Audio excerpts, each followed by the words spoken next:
Praise the lord. ఈ దినమున మనకు అనుగ్రహింపబడిన దేవుని మాట మత్తయి సువార్త 10వ అధ్యాయం 31వ వాక్యం.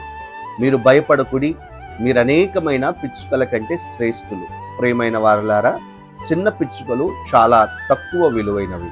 అయినప్పటికీ దేవుడు వాటిలో ప్రతి దాన్ని పట్టించుకుంటూ ఉన్నాడు. మత్తయి సువార్త 6వ అధ్యాయంలో ఆకాశ పక్షులను చూడి, అవి విత్తవు, కోయవు, కొట్లలో కూర్చుకొనవు, అయినను మీ పరలోకపు తండ్రి వాటిని పోషించుచున్నాడు. మీరు వాటికంటే బహుశ్రేష్ఠులు కారా?